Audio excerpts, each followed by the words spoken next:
And Iran has pledged to retaliate if the U.S. join the Israeli assault, which began with airstrikes on Iranian nuclear sites and military targets on June 13th. In tonight's action against Iran's nuclear facilities, America has been truly unsurpassed. It has done what no other country on earth could do. That's Israeli Prime Minister Benjamin Netanyahu responding to the strike that the U.S. dealt to Iran tonight.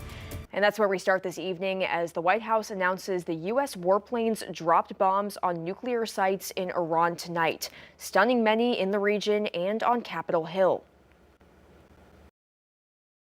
President Trump announced American warplanes dropped bombs on 3 nuclear sites in Iran on Saturday night. Iran's key nuclear enrichment facilities have been completely and totally obliterated. Iran, the bully of the Middle East, must now make peace. If they do not, future attacks will be far greater and a lot easier. Among the Iranian sites targeted, Fordyce and a larger enrichment plant at Natanz. News of the strike comes hours after it was revealed B-2 bombers were dispatched from Missouri to Guam. The B-2s are capable of carrying barrack-busting bombs, capable of destroying the kinds of underground nuclear facilities Iran was believed to possess. It's designed to penetrate to quite a significant depth before it actually goes off, and then to generate a large, burst after that. News of the strikes was met with mixed reviews, with some on Capitol Hill noting that the strikes can be viewed as an act of war that Congress did not sign off on. In a social media post, Representative Thomas Massey of Kentucky, a Republican, wrote, "This is not constitutional." Earlier in the week, the president indicated he would give it 2 weeks to decide whether to join Israel in bombing Iran. But throughout the week, and as recently as Friday, he expressed concerns over how close Iran was to having a nuclear weapon. Within a matter of weeks, or certainly within a matter of months, they were going to be able to have a nuclear weapon. We can't let that happen. The overnight strike comes after Israel launched its attack on Iran on June 13th, and just 1 day after European delegates met with Iranian officials in Geneva to encourage an end to the conflict. The whereabouts of Iran's supreme leader remain unknown. CBS News learned Friday the leader is reportedly in hiding as a result of fears of an assassination. Cristian Benavides, CBS News. Well, it was a pretty warm day for us today and for tonight. It's going to be pretty warm overnight as well. Low temperatures will be in the mid-70s here pretty much across the board. We'll have clear skies and a southerly wind at 5 to 15. Now, with that really warm kind of moisture, a lot of moisture, it's keeping things pretty warm even right now. You can see in the 80s, a couple of 90s in Fort Smith there. So you're noticing that even though we're hit 10 o'clock here, it still feels very warm just because of that moisture. And unfortunately, that moisture isn't going away anytime soon. Here's what the feels like. Looks like tomorrow. You can see getting in the upper 80s and low 90s by the afternoon, and then topping out in the mid-90s for northwest Arkansas, and then for the River Valley, getting close to 100, if not hitting 100 in some spots. So this 90 to 100 kind of time frame there is going to be pretty consistent for those peak heat indices for really the next week. So we have a hot Sunday for us ahead, a mainly dry week, and then maybe an isolated storm chance Wednesday, but not expecting anything severe. We'll go over that here coming up in your full forecast. Lauren. A cyclist has died after being hit by a car while traveling on Highway 71B in Springdale on Tuesday. A fatal crash report says a 55-year-old Sonia Joyce Hall was traveling on a bike when a car on the outside lane of Highway 71B struck her, causing her to fall to the pavement. The Springdale Police Department, which investigated the crash, said it happened around 6:18 in the morning. And a now former employee at the Benton County Jail has been arrested and is now facing sexual assault charges. In a release, the Benton County Sheriff's Office says jail employee Matthew Lockard was fired on Thursday. According to the probable cause affidavit, a Benton County detective began investigating Lockard on Wednesday over allegations of an inappropriate relationship with a female inmate. The affidavit outlines 3 instances of inappropriate touching and claims Lockard left notes in the inmate's pockets. Officials say he's now been arrested for sexual assault in the 4th degree, a charge typically reserved for when the suspect has authority over their victim. We want them to follow what jailers say for the good of their safety and for the good of proper management of the jail. However, this type of relationship steps beyond that, and that's why the state has created this particular charge. Jail records show Lockard was transferred to Washington County and has since posted a $15,000 bond. His arraignment is set for July 28th. Captain Wes Milam with the Fort Smith Police Department is getting ready to take his 22 years of service into a new expanded role. Milam says that beginning Monday, he will be the Director of Public Safety Communications for the city of Fort Smith. He will also help oversee the River Valley Communications Center, a regional 911 hub.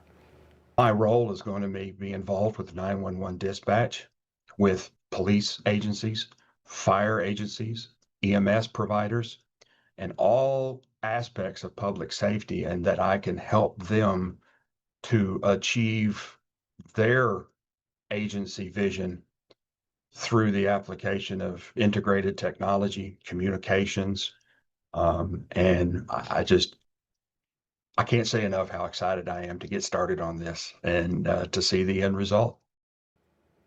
In continuing coverage, we're following new information on a possible murder investigation in Benton County. Jay Zimmerman of Bentonville is accused of setting his grandfather on fire last week. Right now, he's facing charges of battery and attempted murder, but prosecutors say those charges could be upgraded because the victim has since died. We'll continue to follow this case as new developments happen. And a former Washington County deputy originally charged with murder after allegedly shooting and killing Scotty Stacy during a 2023 traffic stop will now face a lesser charge during his trial next week. Stephen Grindstaff was originally charged with first-degree murder, aggravated assault, and felony with a firearm, to which he pleaded not guilty. According to an amended felony information sheet filed Wednesday, the murder charge was changed to manslaughter charge because Grindstaff's trial is set to start Monday. You can read more about this at 5newsonline.com. The city of Fayetteville is pushing back after claims that it violated Arkansas's sanctuary city law during a recent traffic stop involving ICE and state police. On June 17th, Fayetteville police were called to a traffic stop to assist state police and ICE agents. The city says FPD left the scene and did not engage in the investigation. After backlash, Mayor Molly Ron issued a statement saying Fayetteville does not assist ICE, sparking criticism from a state lawmaker who now wants a ruling from the Attorney General. There's 6 different ways that you can violate the sanctuaries law, and I went through all 6 of them, showing that she had not violated the sanctuary's prohibited law. Williams says Fayetteville followed state law during the stop and believes the mayor's statement was misunderstood. He plans to send a letter to the Attorney General explaining the city's position. Today marks 1 year since a gunman opened fire at a grocery store in Fordyce, killing 4 people and hurting 10 others. The man accused in the rampage, Travis Posey, is awaiting trial at the Ouachita County Jail. He's facing dozens of charges, including 4 counts of capital murder. His trial is set to start on August 4th in Dallas County, and as he awaits his fate, the people of Fordyce wait for justice. On today's 1-year anniversary, some in the community gathered together to remember those they lost. A crowd of around 50 braved the heat for a balloon release. Event organizers, people from Fordyce and from the surrounding area, even people who were at the Mad Butcher grocery store when the shooting took place, spoke about the tragedy. They all say the same thing. While the memories are painful, events like these help keep the memory of Callie, Roy, Shirley, and Ellen alive. It's important for the people that we lost. That way their names aren't forgotten, their memories aren't forgotten. We don't do this for us or to get recognition from us. This is to remember the people that fell. It meant so much to me to be out there. Even though it wasn't a big gathering as the first time, I still wanted to make sure I supported my family, which is Fordyce. Event organizers say they plan to have an event every year going forward to continue to remember. A year, 5 years, a decade, no matter how much time has passed, the pain of losing someone never goes away. There's still 4 people missing from the community of Fordyce. People with families, people with friends, and people with purposes and dreams that will never be realized. Tonight, we want to say their names and remember each of them with help from the community that loves them most. This is Ellen Schramm. She was 81 years old and killed while shopping for groceries. She planned those groceries to make meals for people in need. In the days that followed, her family told Governor Sarah Huckabee Sanders they want her to be remembered for the light and joy she brought to others. 63-year-old Shirley K. Taylor was also killed inside the store that day. According to reports, she was checking out when the gunman started shooting. Known as Meemaw, her daughter Angela described Taylor as a great person who loved her kids and grandchildren. She loved to cook and crochet and take care of others. Angela called her strong and the hardest working woman she's ever known. Roy Sturgis was shot at the grocery store and survived the incident, but unfortunately later died at the hospital there in Fordyce. According to people who were in the store, the 50-year-old was shot while trying to save others. His friends and family praised his bravery and say they'll never forget his sacrifice. Others in the community remembered Sturgis as a good man and a great father.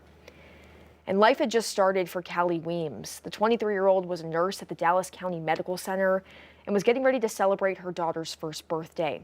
Callie was shot and killed in the grocery store that day, but not before trying to help others. Investigators say she was shot while giving help to another victim. One Arkansas state trooper described it as one of the most selfless acts he's ever seen. Prosecutors told Callie's family to hold off on sharing their story as the trial for the accused gunman drew closer. However, Callie's mother, Helen, sent us a statement on the anniversary of her daughter's tragic death. It says, part quote, "From June 22nd through every day since, I've awakened to the painful reality that my baby girl no longer walks beside me here. But I've also clung to the truth that she's alive in heaven. That's how I've made it this far. God has a plan for every tear, every scream, every heartbreak. And one day in his time, it will all be revealed," end quote. Helen also shared that Callie was honored with the Arkansas Hospital Association Nurse of the Year Award and the Daisy LPN of the Year Award after her death last year.